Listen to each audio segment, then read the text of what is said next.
আসসালামু আলাইকুম ভিউয়ার্স, আপনারা সবাই কেমন আছেন? আশা করি অনেক ভালো আছেন। তো আজকে আমরা কথা বলবো হচ্ছে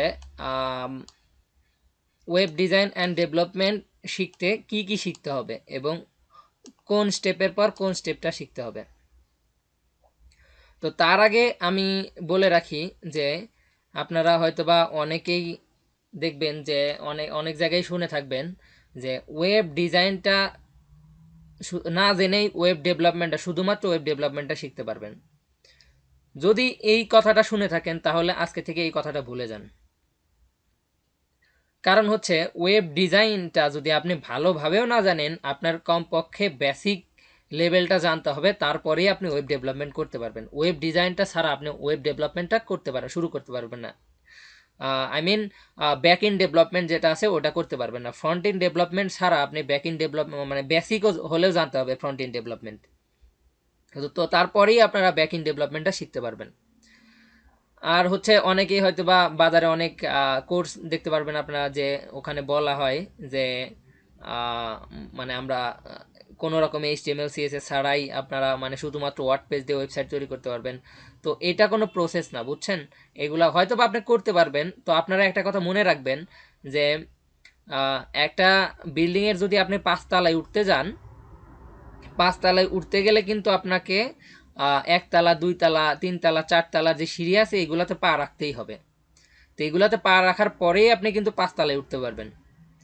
তো আপনি আর একভাবে 5 তলায় উঠতে পারেন, যে আপনারা হয়তো বা মই চেনেন, ওই মই দিয়ে আপনারা ইচ্ছা করলে যে 5 তলায় উঠে যেতে, একবারে 5 তলায় উঠে যেতে পারেন।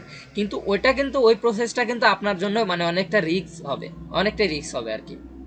তো এই জন্য আমি বলবো যে আপনারা কোনো রিস্ক না নিয়ে আহ, প্রথমে আপনারা ওয়েব ডিজাইনটা শিখবেন, তারপরে ওয়েব ডেভেলপমেন্ট, তারপরে হয়তো বা ওয়ার্ডপ্রেস।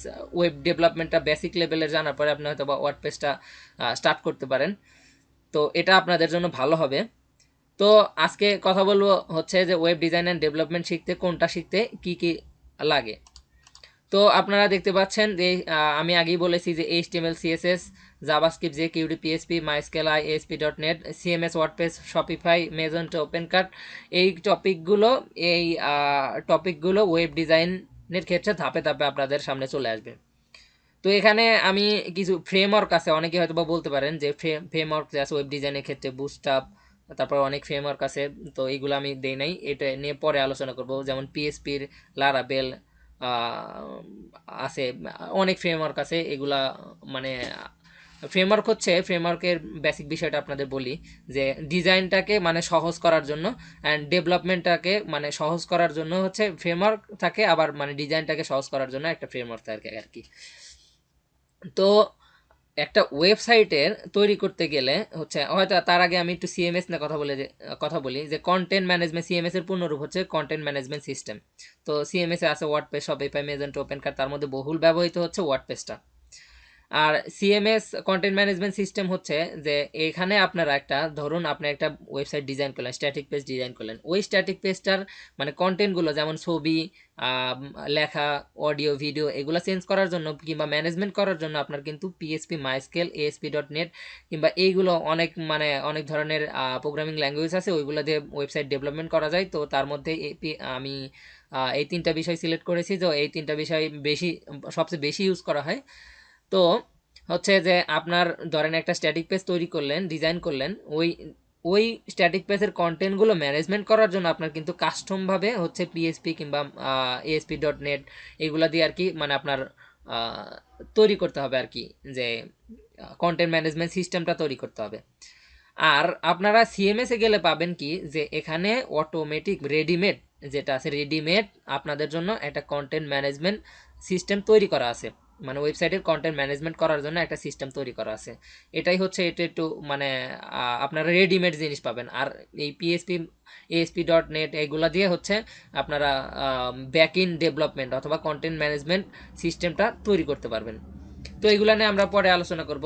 তো আজকে আমরা জানবো যে একটা ওয়েবসাইট তৈরি করার প্রথম স্টেপটা কি, প্রথম স্টেপে কি করা হয়। প্রথম স্টেপে তো আপনার প্রথম স্টেপই দেখতে পাচ্ছি HTML অ্যান্ড CSS।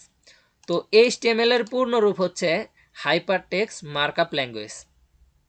তো এই এইচটিএমএল এর পূর্ণরূপটা হচ্ছে হাইপারটেক্সট মার্কআপ ল্যাঙ্গুয়েজ। আমি যদি আরেকটু সহজ করে বলি যে একটা বিল্ডিং তৈরির ক্ষেত্রে প্রথমে কিন্তু বিল্ডিং এর কাঠামোটা তৈরি করতে হয়।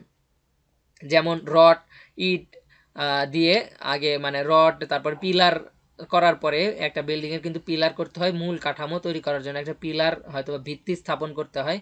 তার উপরেই কিন্তু ওই ভিত্তির উপর মানে বেসিস করে কিন্তু একটা ওয়েবসাইট তৈরি হয়, অ্যান্ড তার উপরেই স্টাইল করা হয় আর কি। তো হচ্ছে যে ওয়েবসাইটের একটা ভিত্তি অথবা মানে একটা হচ্ছে প্রথম স্টেপটা যে আছে, স্ট্রাকচারটা যে তৈরি করবেন, ওই স্ট্রাকচারটা হচ্ছে এইচটিএমএল দিয়ে তৈরি করতে হয়। পৃথিবীর যত ওয়েবসাইট আছে সবই হচ্ছে এইচটিএমএল অ্যান্ড সিএসএস দিয়ে তৈরি। মানে এই দুইটা ল্যাঙ্গুয়েজ ছাড়া আপনি মানে কখনোই মানে সম্ভব হবে না যে একটা ওয়েবসাইট তৈরি করা। তো এই দুইটা জিনিস লাগবেই, মাস্ট বি। এই দুইটা ল্যাঙ্গুয়েজ ইউজ করতেই হবে একটা ওয়েবসাইট তৈরির ক্ষেত্রে।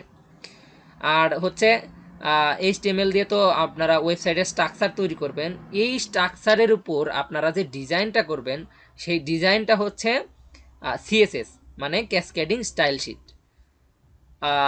তো আপনারা হয়তোবা বুঝতেই পারলেন যে এইচটিএমএল দিয়ে কী করতে হবে এবং সিএসএস দিয়ে কী করতে হবে। সিএসএস হলো স্টাইলের জন্য কাজ করে, যেমন একটা বিল্ডিংয়ের যেমন কালার, তারপরে হচ্ছে জানালা দরজার গ্লাস কেমন হবে, মানে বিভিন্ন ধরনের স্টাইল আর কি। যে টাইলস আছে, টাইলস কেমন লাগাবেন বিল্ডিংয়ের। তো এরকমই হচ্ছে সিএসএস দিয়ে হচ্ছে একটা ওয়েবসাইটের কালার কি হবে, ফন্ট কি হবে, তারপরে যেমন একটা বিল্ডিংয়ের ইট কি ইট ইউজ করবেন আপনি, কোন ধরনের ইট ইউজ করবেন, তো কোন কালারের ইট তৈরি করবেন, এরকম আর কি অনেক ধরনের হচ্ছে মানে সিস্টেম আছে আর কি বিল্ডিং তৈরি স্টাইল করার। তো ওইরকম ওয়েবসাইটেও স্টাইল করার জন্য মানে আপনি কোন কালার ইউজ করবেন, কোন ফন্ট ইউজ করবেন, তো এইগুলো আর কি মানে ইউজ করা হচ্ছে এই সিএসএস এর মাধ্যমে ইউজ করা হয়, আর মূল স্ট্রাকচারটা তৈরি করা হয় এইচটিএমএল দিয়ে। তো আজকে টিউটোরিয়ালটা এই পর্যন্তই, পরবর্তীতে দেখা হবে পরবর্তী টিউটোরিয়ালে। সে পর্যন্ত সবাই ভালো থাকুন, সুস্থ থাকুন, আল্লাহ হাফেজ, আসসালামু আলাইকুম।